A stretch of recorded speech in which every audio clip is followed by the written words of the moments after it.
des architectes paysagistes.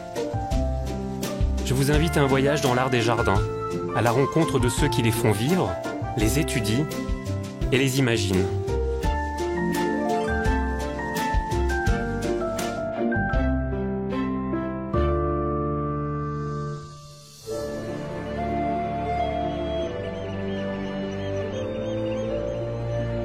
Au large de Roscoff, la petite île de Bas, longée par le Gulf Stream, abrite un jardin envoûtant, dissimulé derrière un épais rideau d'arbres.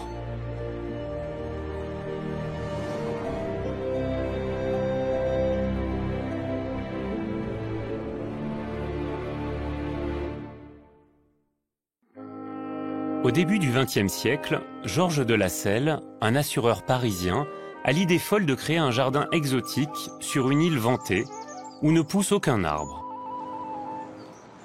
Après 30 ans d'abandon, le jardin est redécouvert par quelques passionnés qui vont le réhabiliter.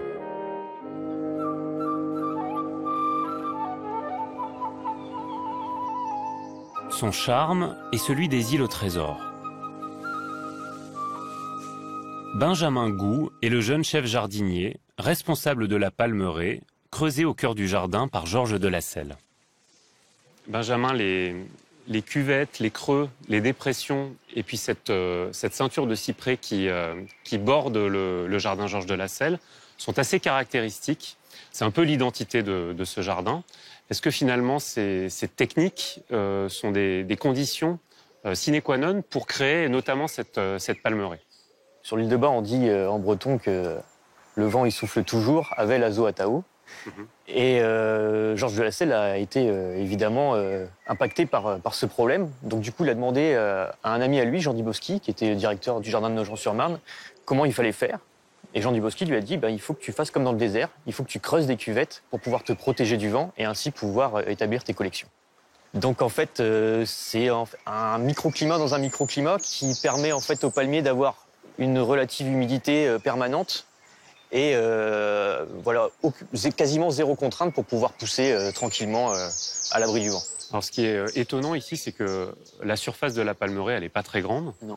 Mais vous avez une collection qui est spectaculaire. Est-ce qu'il reste des sujets qui datent de l'époque de Georges de Lasselle aujourd'hui? Oui, il y en a quelques-uns. On a le Camerops humilis, donc ce palmier-là, qui a 140 ans, qui a été planté par Georges de Lasselle, qui est toujours là. Celui qu'on appelle le palmier nain. Voilà, le palmier nain, ouais, qui est encore spontané en France, dans la région de Menton. Et puis on a le Trachycarpus fortunei, donc le palmier de Chine, qui est largement acclimaté en Europe et où on a quelques sujets encore centenaires. Ici, vous avez des palmiers un peu plus intrigants. Oui, on a certaines raretés en fait qui sont assez rares en culture, notamment en culture extérieure, et qui se sont très très bien acclimatés parce qu'on a les climats qui correspondent à leur région d'origine. Et ouais, ça donne de très beaux spécimens.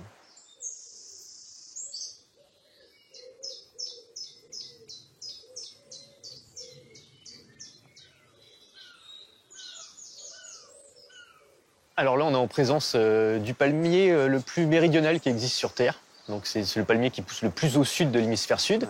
Donc c'est le palmier Nikao, qui est originaire de Nouvelle-Zélande. Son nom commun, c'est le palmier blaireau, parce qu'en fait, il a la forme d'un blaireau dont se servaient les anciens et encore certaines personnes pour se raser. Comme un plumeau, en fait. Voilà, comme un plumeau. Ouais. Alors sur un palmier, il n'y a pas plusieurs bourgeons, comme sur les branches d'un arbre, il n'y en a qu'un.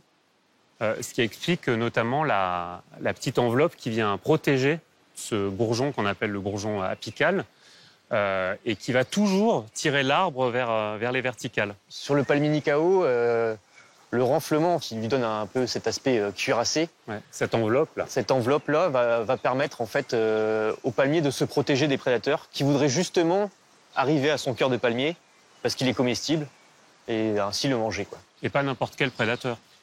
Alors, on a des prédateurs plus récents qui sont les Maoris, qui raffolaient de ce cœur de palmier. Mais on a aussi sûrement des oiseaux géants qui ont colonisé la Nouvelle-Zélande il y a des millions d'années et qui devaient vraisemblablement avoir envie d'aller picorer le palmier.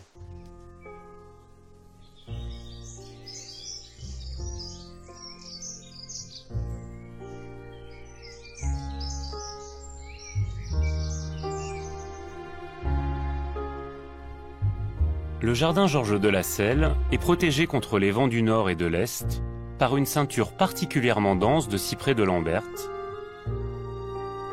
et par une vaste cuvette artificielle qui accueille la collection de palmiers. Une nécropole néolithique est mise au jour dans la prairie lors de l'aménagement du jardin. À l'ouest, la collection botanique accueille notamment les cactées, un jardin de plantes australes, un jardin maori et plus au sud, le jardin de la Lande fleurie qui s'ouvre sur la mer et les dunes de l'île de Bas.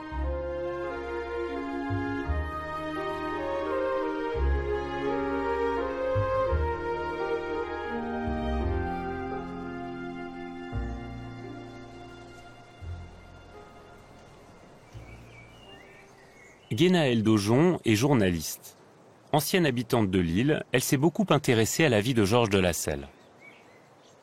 Guénaëlle, quelle est l'histoire de ce Parisien, Georges de Lasselle, qui décide de construire ce jardin exotique sur l'île de Bas? Ici, c'était loin, on était très très loin de Paris. Je crois même qu'il fallait 18 heures de train. Puis après, il y avait le bateau à voile pour arriver là. Enfin, c'était très compliqué. Alors, lorsque Georges est arrivé ici, sur cette lande de sable à l'est, exposée au plein vent d'est, il a décidé d'y créer un jardin. Ce qui était a priori complètement fou. Et alors, on sait pourquoi il choisit ce lieu en particulier, cette parcelle? C'est-à-dire qu'en effet, c'est assez mystérieux. Certains disent que Georges Lasselle il avait un côté très mystique. Ici, c'est un lieu très chargé. Il y a une croix mérovingienne. Et lorsque Georges a commencé à creuser pour protéger les végétaux des vents, très vite, il est tombé sur ces tombes de l'âge de bronze, très très anciennes. Et il les a en effet mis en scène dans certainement une volonté romantique de montrer qu'il avait les bases et les fondations assez anciennes pour constituer un jardin. Alors quand il compose son jardin, il vit encore à Paris ou est-ce qu'il est à plein temps ici sur l'île de Bas? Alors d'abord, il commence à acheter une première parcelle et puis une deuxième, une troisième. Ça se fait sur plusieurs petit à petit. Pendant quasiment une vingtaine d'années, il continue de vivre à Paris, il continue d'être assureur. En mai 1918, en un mois, soudainement, il démissionne des assurances, il vend sa maison et il vient s'installer définitivement sur l'île. Et qu'est-ce qui lui prend, Guénaëlle? Alors, apparemment, il apprend qu'il a une tuberculose. Et se sachant malade, il décide de se consacrer entièrement à ce qui est devenu sa véritable passion.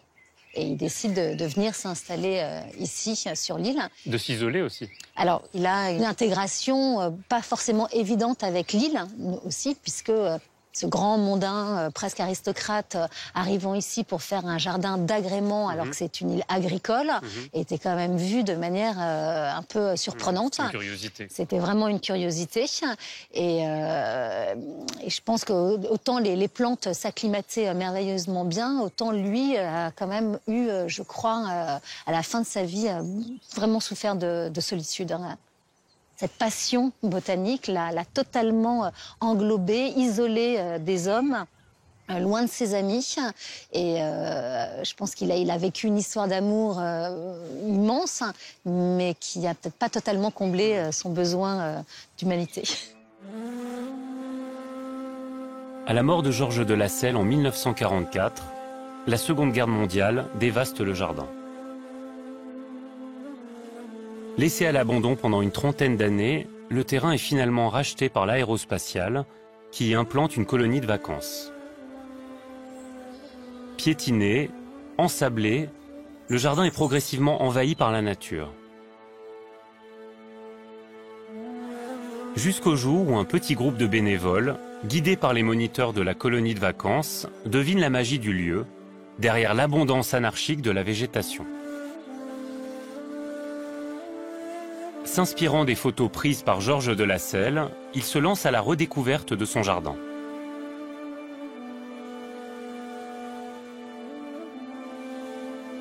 Philippe Fénion a fait partie de la petite équipe qui a sauvé ce jardin de l'oubli. Philippe, dans quel état le jardin se trouve lorsque vous le redécouvrez dans les années 80? C'était pas une friche, je définirais plutôt ça comme un jardin piétiné. Hein. Il y a des enfants qui jouent à côté, parce que c'est avant tout un centre de loisirs ici. Donc le jardin était ouvert à tout vent. Quelconque citoyen peut passer ici. Les enfants jouaient dans ce jardin. Donc destruction involontaire, on va dire. Et qu'est-ce que vous découvrez ici Alors qu'est-ce que je découvre? Au niveau botanique, pas grand-chose, si ce n'est 2 Phoenix carnariensis de forte taille, ce qui m'a permis tout de suite de me dire que ce climat était très particulier. Le climat de cette île est particulier, parce qu'on arrive quand même sous ces latitudes, à obtenir des essences, à enraciner et à durcir des essences qui sont originaires des Canaries. Et puis la preuve qu'il y avait eu un jardin. Un jardin sur une île, c'est une chose que je n'imaginais pas. Mais quelques traces quand même de l'ancien jardin ou pas? Alors, de loin, on imagine qu'il y a quelque chose, d'où l'envie de s'approcher. Quand on pénètre dans l'espace de ce jardin, il y a déjà des tombes celtes, il y a des petits murets qui sont structurés, pierres sèches, donc on comprend assez vite qu'il y a eu quelque chose. Comment vous y prenez pour le redécouvrir? Quels sont les outils? Est-ce que vous êtes nombreux? Dès le départ, nous avons fait participer des amis, pas forcément du métier, mais qui avaient l'enthousiasme de chercher, de découvrir de nouveaux murets, à qui trouvera un puits, ce qui a été fait. Inévitablement, il y a des tombes, donc il y a un côté magique dans ce jardin. Le côté trésor a toujours été enfoui dans les têtes de tous les intervenants ici. Mais le trésor, c'est le jardin. Et tout le monde s'y met, les habitants de l'île aussi? Il y a quelques Iliens qui s'étonnent un petit peu de voir des gens un peu fous comme moi, avec des cheveux longs, jeunes. Les débuts, je devais avoir 26 ans. Arriver ici, désherbé, et assez vite quand même, je dirais à moyen terme, on a vu des gens prendre contact avec nous, et eux avaient envie que ce jardin revive, parce qu'ils l'avaient connu jeune, dans un bien meilleur état qu'il ne l'était à cette époque-là. Et on fait quoi? On commence par défricher, on nettoie, on dessine des allées, on replante? On commence, on se dit, tiens, il y a un truc à dégager. Ça peut être un arbre, ça peut être une pierre. Ça commence comme ça, du désherbage, le bas de gamme du jardinage. Il faut imaginer qu'on a enlevé des tonnes et des tonnes de déchets naturels, j'entends, de sable. À l'endroit où nous sommes, c'est une plateforme actuellement. Il faut imaginer, tout ceci était ensablé. Voilà. D'ailleurs, si on voit sur cette zone, on voit bien une haie qui a été plantée à titre de protection des végétaux. Tout ceci était recouvert de sable et de plantes sauvages. Donc tous les cheminements, c'est vous qui les avez créés ou ils existaient déjà? Les chemins, il y a une évidence. Effectivement, on a repris les chemins qui se sont faits naturellement par la présence des visiteurs, puisque ce jardin n'était pas clos. L'enthousiasme des enfants à se cacher dans cet espace naturel. On a fait avec naturel et logique. On a repris des tracés. Est-ce que c'était vraiment les tracés de départ? Je ne sais pas. En 1992, le jardin ouvre ses portes au public et devient 5 ans plus tard la propriété du Conservatoire du Littoral. Il accueille depuis une collection de plantes exotiques qui n'a jamais cessé de s'accroître au fil des échanges avec les autres jardins botaniques, mais aussi des voyages de quelques-uns de ses jardiniers. Botaniste, Florian Dubo travaille à l'acclimatation des plantes exotiques du jardin qu'il va chercher lui-même au Chili ou en Nouvelle-Zélande.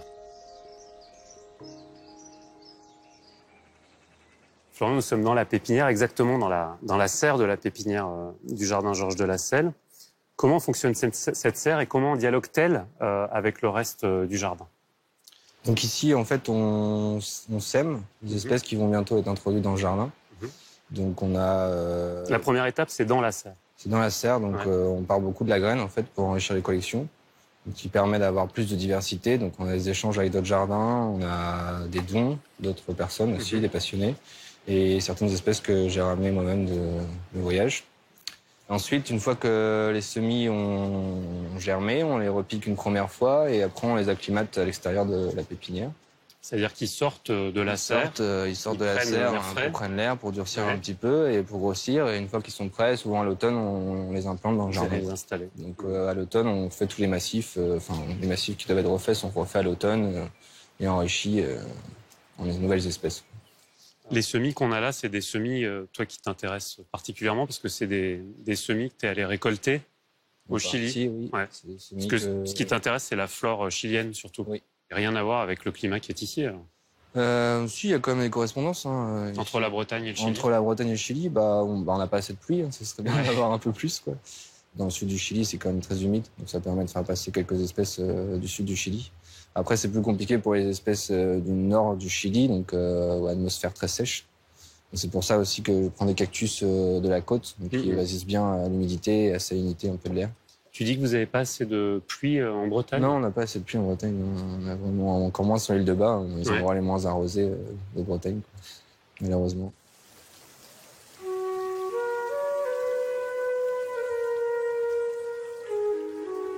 La plupart des plantes exotiques rapportées de l'hémisphère sud par Florian sont plantées dans l'espace appelé les terres australes.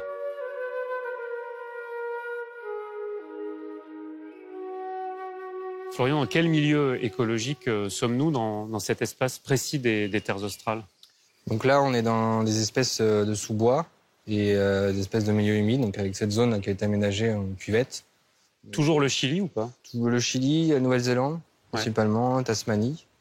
Donc ici, on a un sénécio qui vient du Chili, qui pousse sur les berges. Ici, là. Sénécio smithi, que j'ai ramené l'année dernière du Chili en graines, et qui va fleurir pour la première fois cette année. Ça, c'est ce que tu as rapporté en graines l'année dernière. Donc déjà, qui a pris un volume spectaculaire quand même. Qui a poussé toute la saison dernière, et puis cet hiver était en repos, et là, il est reparti au printemps. Donc c'est la famille de la marguerite, la famille de la pâquerette. Les astéracées, les chrysanthèmes. Les chrysanthèmes. Et quelle taille ça va faire, ça, alors? Ça va monter à peu près 1m50, 1m50, 1m60, avec des marguerites grosses comme ça, presque 10 cm. C'est là qu'on voit que les astéracées, elles ont des formes extrêmement différentes. C'est là qu'on voit aussi que du coup, la classification des espèces se fait sur la morphologie de la fleur et non sur la feuille. Ouais, parce qu'on voit bien que là, ça n'a rien à voir avec une marguerite. Par contre, quand la fleur va arriver... Là, on va reconnaître la marguerite avec son cœur jaune et ses pétales blancs. On a une espèce qui vient des îles au sud de la Nouvelle-Zélande, donc qui a des feuilles de taille assez imposante. Donc ça, c'est une espèce qui n'a jamais rencontré d'herbivores, donc qui a pu développer des feuilles de grosse taille, qu'on appelle les méga-herbes. C'est un groupe de plantes qu'on trouve que sur les îles du sud de la Nouvelle-Zélande. C'est-à-dire qu'il a pas eu besoin de se défendre. Donc il a pu développer des feuilles très très grandes pour capter un maximum de lumière. En plus, c'est des espèces qui poussent dans des zones où l'ensoleillement n'est pas très important, donc c'est aussi un facteur qui a fait que les feuilles sont devenues grandes. C'est un myosotis, alors? C'est un myosotis, donc c'est la famille du myosotis, Boraginaceae, donc avec des fleurs bleues, là. Et alors, contrairement au myosotis géant, celui-ci, il a développé une stratégie pour se défendre de certains prédateurs. Oui, il a des feuilles qui ressemblent un peu à des dents de scie, donc très rigides, avec des petites dents sur les côtés. Très rustique. Très rustique, et c'est une espèce qui s'est adaptée à la prédation par les dodos, les kiwis, donc tous les oiseaux coureurs de Nouvelle-Zélande. Donc avec des feuilles très rigides, un peu piquantes. Donc on peut imaginer le bec qui rebondit sur la feuille. Donc ça va pas les intéresser. Ça va pas les intéresser, on n'a pas l'impression que ce soit comestible non plus. Donc c'est une espèce qui, à partir de 3 mètres, 3,50 m, va changer de feuille. Donc quand le danger est passé, elle se libère, entre guillemets. Et elle va avoir des feuilles beaucoup plus larges, beaucoup plus fines, et avoir un rendement de photosynthèse beaucoup plus important. Ouais, parce que c'est vrai que là, pour capter le soleil, c'est un peu compliqué. Là, elle est plutôt contrainte. Comment vous choisissez le lieu d'installation de chacune de ces plantes une fois qu'elles sont sorties de la serre et de la zone d'acclimatation? En fait, elles sont plantées selon leurs exigences, on va dire, écologiques. Donc celle-ci a besoin d'une situation mi-ombre, avec un sol assez riche et en même temps drainant. Ici, on a une espèce, le sénécio qu'on parlait tout à l'heure, qui est plutôt des sols saturés en eau, donc vraiment un sol lourd. Et ensuite, on a des différents espaces, avec une partie pour les forêts humides, du sud du Chili et de Nouvelle-Zélande, Tasmanie. On a de ce côté-ci les plantes de montagne, donc dans la rocaille. Donc tout ça, c'est des nouveaux massifs qui ont été en partie constitués grâce à tes récoltes et grâce à tes voyages. Ouais, c'est une partie qu'on a beaucoup développée les dernières années dans le jardin.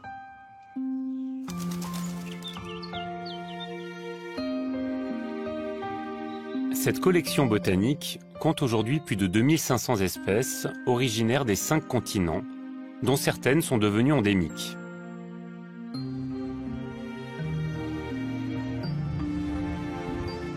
Sur cette île d'agriculture maraîchère, les habitants ont appris à protéger leurs champs des vents marins en les entourant de haies protectrices et de murets, tout comme le fera Georges de Lasselle lorsqu'il créera son jardin. Jean-Pierre Nicolas est arrivé en 2001 sur l'île de Bas comme directeur de l'école. Il a tout de suite été fasciné par le jardin Georges de Lasselle. Alors Jean-Pierre, on l'a compris, on est sur une île battue par les vents, une île introvertie, une île avec un sol ingrat, une île dont on fait le tour en moins de 3 heures, une petite île, et pourtant, à moins de 500 mètres du centre-bourg, on retrouve un jardin qui nous permet de nous évader, de sortir de cette île et d'aller visiter le Chili ou, comme c'est le cas ici, la Nouvelle-Zélande et l'Australie. Tout à fait. Et c'est ça qui est absolument fabuleux dans ce jardin. C'est que dès qu'on sort du bateau et qu'on met le pied sur l'île, on sent bien qu'il y a une certaine hostilité climatique. On sent le vent, on sent des éléments hostiles. Et donc on se trouve ici dans une sorte de lieu complètement décalé, avec un contraste extrêmement important, avec effectivement des plantes qui, pour la plupart, viennent de l'hémisphère sud, qui se sont acclimatées remarquablement à ce climat qui n'est pourtant pas le leur. Ouais. Alors effectivement, ça paraît un petit peu très décalé par rapport au reste de l'île, mais je crois que c'est toute la merveille de ce qu'a réussi à faire Georges de Lasselle, c'est qu'il a réussi à créer un petit paradis dans un endroit où vous ne pouvez pas imaginer du tout cela. Et c'est vrai que quand on pénètre pour la première fois dans cet endroit, on se dit mais c'est pas possible, quoi. Je rêve. Tout d'un coup, quand on rentre dans le jardin, on va pouvoir se projeter, s'évader. Oui, et rêver d'ailleurs. Oui, maintenant qu'il est ouvert au public, ce jardin, c'est effectivement une invitation au voyage.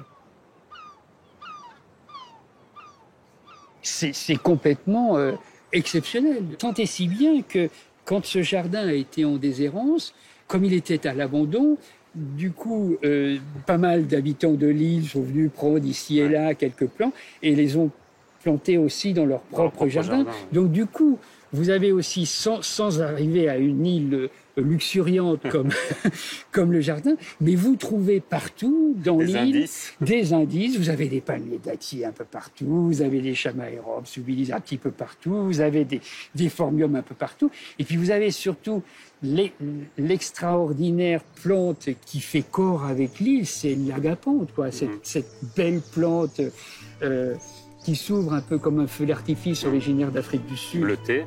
Voilà, bleutée. Il y a aussi des blanches, bleues, violet. Et vous en avez partout.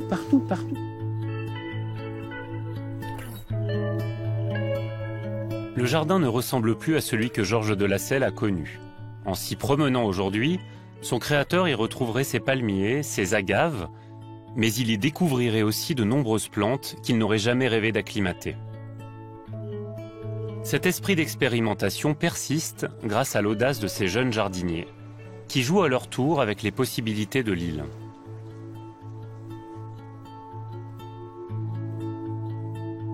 Benjamin, j'ai l'impression que le poids du patrimoine n'est pas très lourd à porter ici, que vous avez une marge de créativité qui est énorme. Bah oui, après, on sait pourquoi on est là, on sait que c'est grâce à Georges de Lasselle, c'est lui qui a créé le jardin. On ne sort pas du tout du cadre, hein, mine de rien, même si on est assez créatif. On reste sur les mêmes thématiques, on est sur l'acclimatation de plantes, on reste sur l'acclimatation de palmiers aussi, on crée des ambiances comme il l'a fait, on essaie de créer des chambres, d'améliorer les chambres qu'il a créées. Mais vous en faites encore un lieu d'expérimentation? Oui, toujours. Ouais. Faut pas oublier que ça reste un jardin d'acclimatation, donc même s'il y a une dimension paysagère, ça reste un lieu pour acclimater des espèces. On essaye d'acclimater environ entre 200 et 300 espèces par an. Un jardin, c'est toujours en mouvement. C'est ça aussi qui permet de ne pas rentrer dans une routine jardinière qui pourrait être ennuyeuse à la fin. Nous, ce qu'on veut, c'est mélanger travail et plaisir. Et oui, au jardin, on peut dire qu'on s'éclate plutôt pas mal.